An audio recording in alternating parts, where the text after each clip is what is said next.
श्री महाप्रज्ञ गुरवे नमः।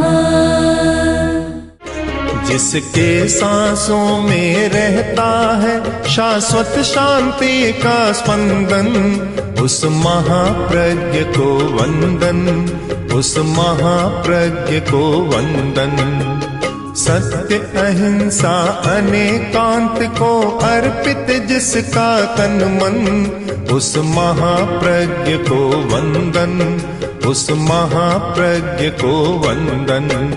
जिसके सांसों में रहता है शाश्वत शांति का स्पंदन, उस महाप्रज्ञ को वंदन, उस महाप्रज्ञ को वंदन।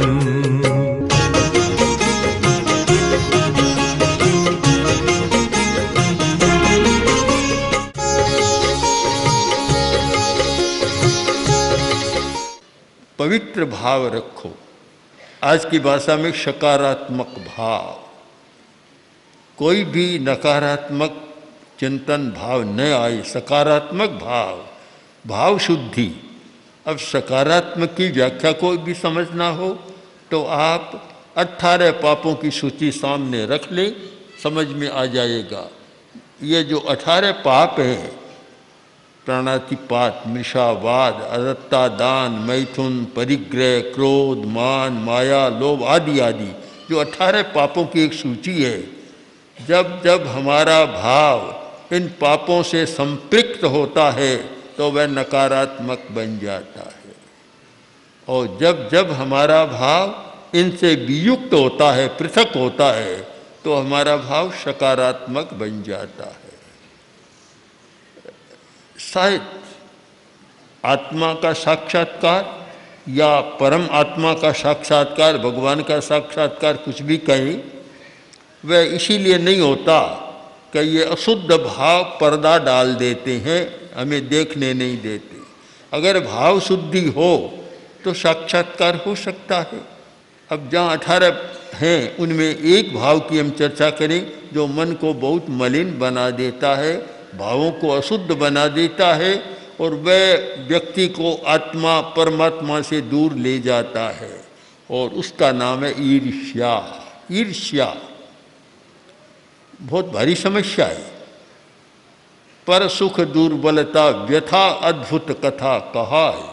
आचार्य तुलसी ने कालू यशोविलास में लिखा है कि पर सुख दुर्बलता व्यथा, एक व्यथा बीमारी है, बीमारी, और बीमारी का नाम क्या? कि पर सुख दुर्बलता, दूसरे के सुख को देखकर दुर्बल होना, ये इसका नाम है। इससे ईर्ष्या कहो, डाह कहो, कुछ भी कहो, चाहे जलन कह दो बोले।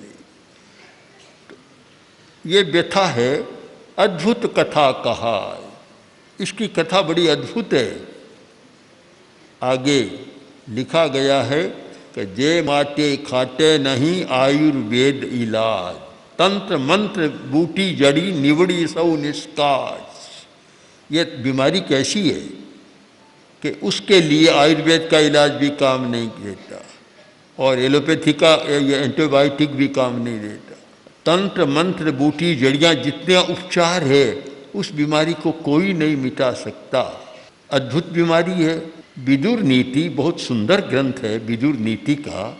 तो विदुर नीति में लिखा गया बहुत अच्छी बात कि तस्य व्याधि रनंत कहे, एक व्याधि होती है शांत, जिसका कभी अंत आ जाता है। बीमारी हुई, उपचार किया और अंत आ जाएगा।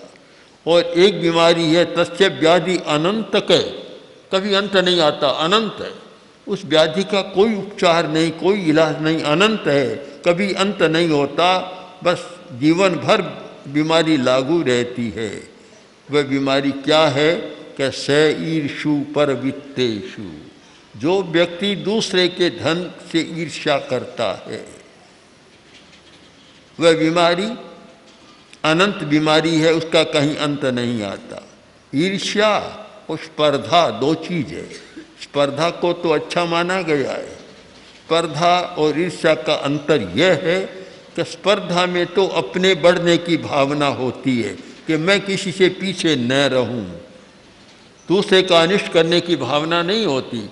दूसरे को देखकर एक जलन पैदा नहीं होती, पर मैं पीछे नहीं रहूं, मैं होड़ में पीछे नहीं रहूं, ये एक स्पर्धा है। मैं तो इसको गुण मानता हूँ। स्पर्धा वास्तविक गुण है कि जिस व्यक्ति में कोई स्पर्धा नहीं होती वह आगे नहीं बढ़ सकता, विकास नहीं कर सकता। वे ही लोग आगे बढ़ते हैं जिनमें स्पर्धा का भाव है। मेरा स्वयं का अनुभव है कि मेरे मन में यह रहता था कि हम जितने विद्यार्थी सहपाठी हैं, मैं किसी से पीछे न रहूं, यह बराबर भावना रहती थी और पीछे रहना चाहता भी नहीं, रहा भी नहीं। तो ये स्पर्धा अच्छी बात है। ईर्ष्या अलग चीज़ है। ईर्ष्या कोई आगे बढ़ने की भावना नहीं है खुद की, खुद कुछ नहीं करना चाहता, पर दूसरे को कुछ है उसे देख देख कर और भीतर में एक आग जलती रहती है, वह होती है ईर्ष्या। बड़ी खतरनाक बीमारी है, बहुत खतरनाक। और इसके द्वारा अनिष्ट भी होता है, अपना अनिष्ट भी होता है। अच्छा रूप देखा, मन में ईर्ष्या पैदा हो गई। किसी का पराक्रम देखा, ईर्ष्या पैदा हो गई। कुल और वंश को देखा, ईर्ष्या पैदा हो गई। और सुख सौभाग्य सत्कारे, किसी का सुख देखा, मन में ईर्ष्या पैदा हो गई। सौभाग्य देखा, ईर्ष्या पैदा हो गई। किसी का सत्कार देखा, इसी का सत्कार होता है, मेरा नहीं होता, मन में एक जलन पैदा हो गई। और फिर जलन के बाद यह होता है कि इसको नीचे कैसे गिराऊं, ये भावना और पैदा, और मलिन भाव पैदा होता है। ईर्ष्या का भाव, अपवित्र भाव, नकारात्मक भाव। और फिर ईर्ष्या दूसरे नकारात्मक भाव को जन्म देती है कि मैं इसका अनिष्ट कैसे करूं, इसे नीचे कैसे गिराऊं, ये सारी बात होती है। तो ईर्ष्या से एक व्याधि कहा, नुकसान कितना होता है इस पर भी हम विचार करें कि जिस व्यक्ति के मन में ईर्ष्या का भाव होता है वह व्यक्ति सुख से नहीं जी सकता। सबसे पहला असर होता है शरीर पर। शरीर भी कमजोर हो जाता है, मन भी कमजोर हो जाता है। एक बुढ़िया के पास कोई व्यक्ति गया, उसकी स्त्री गई परिचित, जाकर बोली कि बोलो कैसे है, कि और तो सब ठीक है, ठीक चलता है, पर कुछ ठीक नहीं है। क्या बात है कि देखो शरीर में कितना अंतर आ गया, शरीर छीज गया। कि क्या हुआ, कि क्या बताऊं, कुछ बताने जैसी बात नहीं। क्या कि मेरा जो पड़ोसी है उसके घर में गाय भैंस खूब है, और जब बिलोना करते हैं 4 बजे रात को, उस समय जो मथानी चलती है उस माटे में, मुझे ऐसा लगता है मेरी छाती में चल रही। इस कारण मैं छीज गई हूँ, शरीर एकदम बीमार हो गया। तो उसने कहा इससे तुम्हारे क्या, पड़ोसी है तो कभी छाछ तो मिलते होगे, छाछ तो रोज लाती हूँ, उस घर से ही लाती हूँ छाछ, देता भी है, भला आदमी है, पर वह मथानी मुझसे सही नहीं जाती इसके घर में। अब क्या ये बीमारी नहीं है क्या? बड़ी बीमारी है, मानसिक बीमारी, भावात्मक बीमारी। यानी बहुत सारी बीमारियां हमारी जो शारीरिक बाद में होती है, पहले मानसिक और भावात्मक बीमारी होती है। तो ये बड़ी भयंकर बीमारी है और मैं इसे सहन नहीं कर सकती। अब इसका आप क्या कहेंगे? इस व्याधि का कोई अंत है क्या? कोई अंत नहीं है, क्योंकि उसने उसका कोई अनिष्ट नहीं किया पड़ोसी ने। कुछ न कुछ इष्ट भी होता है कि कुछ मिलता है और छाछ मिलती है, कभी बिलोना नहीं करते हैं तो थोड़ा बहुत दूध भी मिल जाता है, उससे लाभ होता है। फिर भी दूसरे के सुख को, सौभाग्य को सहा नहीं जाता। अनंत बीमारी कि 2 व्यक्तियों ने देवी की आराधना की थी और देवी प्रसन्न हो गई, पर देवी ने देखा कि इन्होंने आराधना तो कर ली पर भाग्य नहीं है, मैं दूंगी कैसे? आखिर देवता भी वह तब कर सकता है जब किसी का भाग्य हो। देवा सहाया, सखाय मित्र बनते हैं, देव सहाय करते हैं, पर कब कि भाग्यवान हो तो। भाग्य नहीं है तो देवता भी क्या करेंगे? जिसके कर्म का योग ऐसा है, देवता भी उसको कैसे बदलेंगे? कर्म को तो व्यक्ति स्वयं ही बदल सकता है अपनी साधना के द्वारा, अन्यथा बदलना बड़ा कठिन होता है। तो उसने कहा कि ये साधना तो कर ली, मैं आ गई, परंतु दूं कैसे? जब देवी ने भी एक युक्ति सोची और बोली, देखो तुम दोनों मेरे सामने हो, मांग रहे हो, मैं तुम्हें देना भी चाहूँगी, चाहती हूँ, चाहूँगी भी, पर एक मेरी शर्त है कि जो पहले मांगेगा उससे दूसरी बार मांगेगा उसको दूना मिलेगा। अब तुम बोलो क्या चाहते हो? अब दोनों बंद हो गए, जबान बंद हो गई। उसने सोचा कि पहले मैं मांगूंगा 1 लाख तो इसको मिल जाएगा 2 लाख, ये मुझसे सहन नहीं होता। ईर्ष्या में असहिष्णुता होती है, दूसरे के सौभाग्य को सहन नहीं कर सकता कि ये मैं सहन नहीं कर सकता कि इसको दूना मिल जाए। क्या फर्क पड़ता, वह मांग लेता 1 करोड़, उसको 2 करोड़ तो 1 करोड़ मिल गया, खूब है, पर वह सहन नहीं हो सकता। यह सारी स्थिति पारिवारिक समस्याओं के संदर्भ में देखे, एक भाई को भी लगे कि दूसरा भाई आगे बढ़ रहा है, वह सहन नहीं होता। एक युवक की हत्या हो गई और हमने कारण पूछा कि कारण क्या?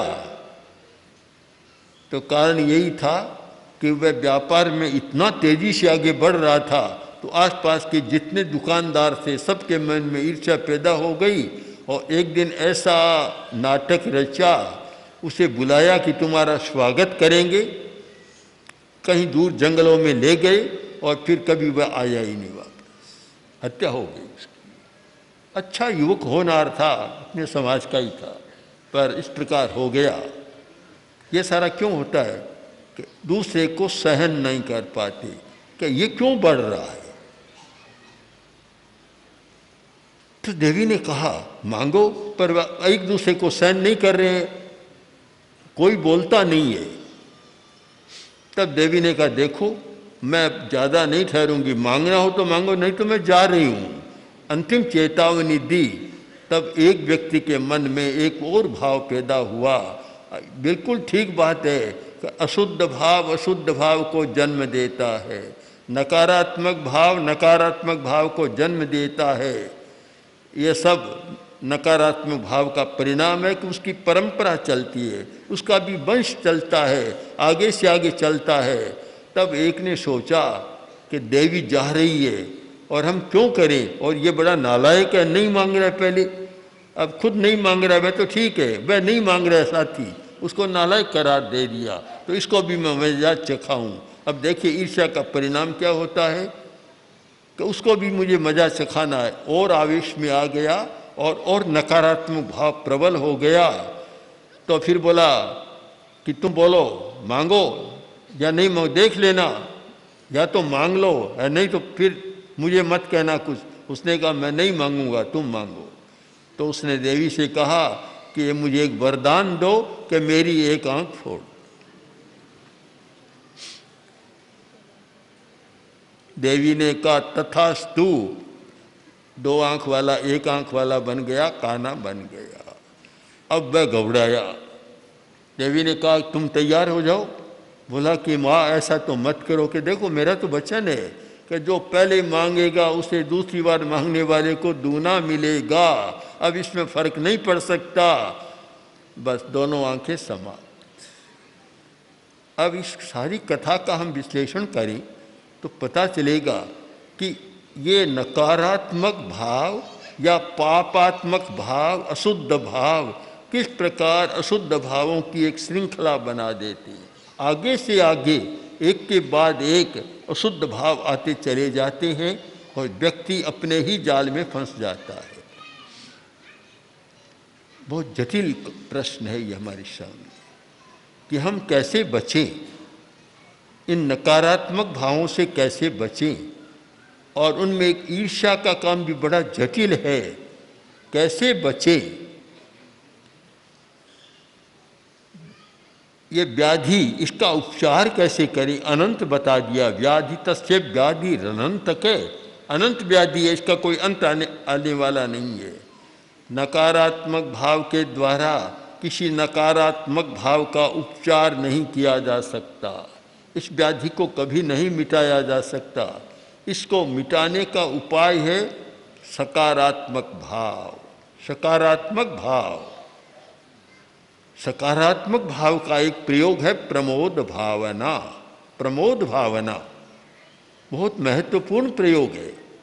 16 भावनाएं अनुप्रेक्षाएं बतलाई गई हैं, उनमें 4 वे व्यवहार कौशल के लिए बड़ी महत्वपूर्ण है। मैत्री, प्रमोद, करुणा और मध्यस्थता, ये 4 भावनाएं या अनुप्रेक्षाएं बहुत महत्वपूर्ण है और जीवन व्यवहार के लिए इनका बड़ा उपयोग है। जो व्यक्ति धार्मिक है, 12 भावनाओं को नहीं जानता, अनित्य, असरण आदि जानता नहीं, इनका अभ्यास नहीं करता, और मैत्री, प्रमोद, करुणा और मध्यस्थता, इन 4 भावनाओं का अनुप्रेक्षा नहीं करता, अभ्यास नहीं करता, तो शायद धार्मिक जीवन भी बहुत अच्छा नहीं बनता। अच्छा धार्मिक जीवन, उसमें एक अनुप्रेक्षा का योग होना चाहिए, अभ्यास होना चाहिए, जिससे बहुत सारी जो मिथ्या धारणाएं हैं उनको समाप्त किया जा सके। इन मिथ्या धारणाओं का शोधन करना, परिष्कार करना, परिमार्जन करना, उसके लिए अनुप्रेक्षा झाड़ू का काम करती है कि जो भी कचरा आया झाड़ू से बुहारा सफाई हो गई। तो हमारे मन में भी न जाने कितने मेल जमते रहते हैं। हर व्यक्ति के मन में रोज मेल जमता है। शरीर पर मेल जमता है, आप जानते हैं, किंतु मन पर भी मेल जमता है, इसे भी जान लेना जरूरी है कि मन पर बहुत मेल जमता है। तो शरीर पर मेल जमता है तो आदमी ने स्नान का उपाय खोज लिया, जबकि स्नान करना जानते तो नहीं है, मेल उतारना भी नहीं जानते शरीर का भी। स्नान कोई पानी के नीचे बैठ गया, ऐसा स्नान होता है क्या? स्नान महात्मा गांधी करते थे, स्नान श्रावक रूपचंद जी करते थे, 52 तोला पानी से स्नान कर लेते थे। आज तो कोई कल्पना ही नहीं कर सकता। रूपचंद जी जो एक परम श्रावक थे, तेरा पंथ के, सुजान के निवासी, और ऐसे श्रावक थे कि उनकी एक एक बात विलक्षण है। तो पानी का भी व्यय न हो तो स्नान करते 52 तोला, कितना होता है 52 तोला? आज के आदमी से पूछो जो नल के नीचे बैठकर करता है कितना तोला होता है, वहाँ कितना तोला या कितना टन होता है पता नहीं लगता किसी का। स्नान करते, क्योंकि स्नान करने का मतलब तो है कि हमारे सारे रोम खुल जाए, और जब तौलिया गीला करके उससे घर्षण करते हैं तो 52 तोला में भी हो सकता है। महात्मा गांधी भी ऐसा ही करते थे कि घर्षण स्नान करते तो सारा अच्छा हो जाता है। केवल पानी गिरा, काम तो कम आया, निकम्मा चला गया। तो शरीर का स्नान करना भी नहीं जानते, तो फिर मन के स्नान की तो बात ही दूर है, और भावों के स्नान की बात तो और ज़्यादा दूर है, क्योंकि शरीर से मन सूक्ष्म है और मन से भाव सूक्ष्म है। भाव तो बहुत भीतर है, वहाँ तक पहुँचना भी बड़ा कठिन है। तो उनका स्नान कैसे करें? रोज स्नान करें, मन का स्नान भी करें जिससे मेल का चिट्टा न जमे। उसके लिए ये अनुप्रेक्षा स्नान है। अनुप्रेक्षा एक महानदी है जिसमें हर व्यक्ति स्नान कर सकता है। बड़ा महत्वपूर्ण प्रयोग है अनुप्रेक्षा। प्रेक्षा ध्यान के साथ चलता है अनुप्रेक्षा का प्रयोग, और उनमें 4 भावनाएं जो व्यापक है, इतना महत्व रहा उनका कि महर्षि पतंजलि के पातंजल योग सूत्र में भी वे 4 अनुप्रेक्षाएं हैं, बौद्ध साहित्य में भी 4 अनुप्रेक्षाएं हैं, और जैन साहित्य में तीनों में बराबर चारों मिलती है। मैत्री, प्रमोद, करुणा और मध्यस्थता, तो प्रमोद भावना एक उपाय है। ईर्ष्या है नकारात्मक भाव और प्रमोद भावना है सकारात्मक भाव। सकारात्मक प्रमोद भावना का मतलब है गुणेषु पक्षपात है। किसी व्यक्ति के प्रति हमारा पक्षपात नहीं है, गुणों में हमारा पक्षपात, गुणों का संवर्धन करना, गुणों का प्रोत्साहन करना, गुणों को समर्थन देना, अनुमोदन करना और उन्हें बढ़ाने का प्रयत्न करता, यह प्रमोद भावना। प्रमोद भावना किसी दूसरे में विकास देखता है तो राजी होता है। यह नहीं कि व्यक्ति कौन है, मेरा है कोई तेरा है, यह कुछ नहीं। ये व्यक्ति कितना विकास कर रहा है, कितनी अच्छी बात है। बस वह विकास गुणात्मक विकास पर आधारित है प्रमोद भावना। जिस व्यक्ति ने प्रमोद भावना का अभ्यास किया है या कर रहा है, उसके मन में ईर्ष्या की बात समाप्त हो जाती है। लिखा गया कि तस्य व्याधि रनंत के, उसकी व्याधि का कोई अंत नहीं है। ये एक दृष्टि से ठीक बात है कि किसी से उपचार नहीं होता। कोई दवा लो और कुछ बाहर का उपचार करो, कोई उपचार लागू नहीं होता, तो हम कह सकते हैं कि उसकी व्याधि अनंत है। किंतु हर बात सापेक्ष होती है। हमें अपेक्षा को समझना है कि उस व्याधि का भी अंत हो सकता है यदि प्रमोद भावना का अभ्यास मिल जाए। जिस व्यक्ति को प्रमोद भावना का अभ्यास मिल गया, इतना खुश रहता है निरंतर, कोई उसकी खुशी में बाधा नहीं डाल सकता, कोई उसकी प्रसन्नता को रोक नहीं सकता। निरंतर प्रसन्न रहना शायद जीवन की सबसे बड़ी उपलब्धि है। अगर कोई मुझे पूछे कि जीवन की सबसे बड़ी उपलब्धि क्या है, धन, परिवार आदि आदि बहुत सारी बातें हैं, किंतु सबसे बड़ी उपलब्धि है निरंतर प्रसन्न रहना, कभी उदास न होना, खिन्न न होना, बेचैन न होना, डिप्रेशन में न जाना, अवसाद पैदा न होना। ये जीवन की सबसे बड़ी चरम उपलब्धि है, निरंतर प्रसन्नता। पर निरंतर प्रसन्न कौन रह सकता है? जो व्यक्ति प्रमोद भावना की साधना करता है, इसका अभ्यास करता है। शांत सुधारस एक ग्रंथ है विनय विजय जी का, भावनाओं के बारे में बहुत सुंदर ग्रंथ है, बहुत महत्वपूर्ण है। उसमें जो प्रमोद भावना का एक वर्णन किया है, इतना अच्छा है कि हर व्यक्ति के मन में दूसरे के गुणों के प्रति उल्लास का भाव पैदा हो जाता है। धन्यास्ते वीतरागा क्षपक पथ गति क्षीण कर्मोपरागा स्ते लोके गंधनागा, मतलब धन्य वे वीतराग, जो राग द्वेष को जीतकर आनंद से जीत रही हैं।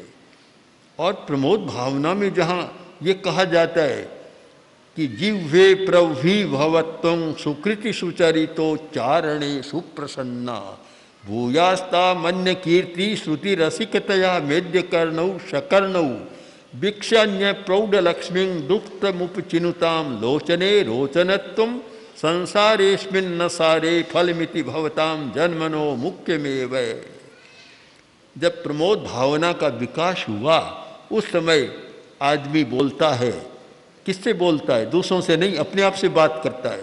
और जो अपने आप से अच्छी बात करने लग जाता है वह सदा सुखी बन जाता है। आचार्य महाप्रज्ञ 20वीं 21वीं सदी के अतुलनीय दार्शनिक, अद्वितीय विचारक, विलक्षण साहित्यकार, अद्भुत प्रवचनकार तथा जन उद्धारक थे। उनके सृजनशील चिंतन कल्याणी वाणी ने प्रत्येक व्यक्ति के हृदय में एक स्थान बनाया। सरल भाषा में जीवन की सच्चाइयों को छूने वाले उनके विचार श्रोता व पाठक के हृदय में उतरकर आत्मनिरीक्षण, स्वदोष दर्शन व आत्म परिष्कार की भावना जागृत करते हैं। उनका समग्र साहित्य अब आ रहा है महाप्रज्ञ वाङ्मय के रूप में। 121 पुस्तकों की यह नवीन समायोजना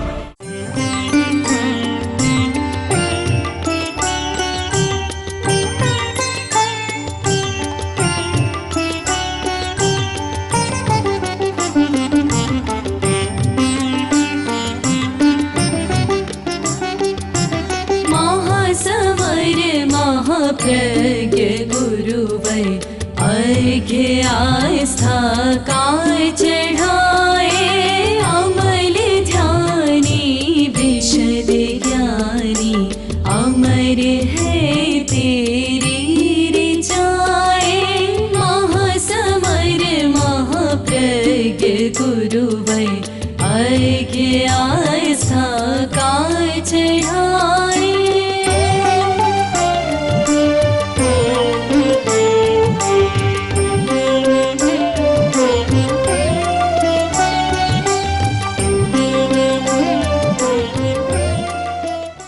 ओम श्री महाप्रज्ञ गुरवे नमः। ओम श्री महाप्रज्ञ गुरवे नमः। ओम श्री महाप्रज्ञ गुरवे नमः। ओम श्री महाप्रज्ञ गुरवे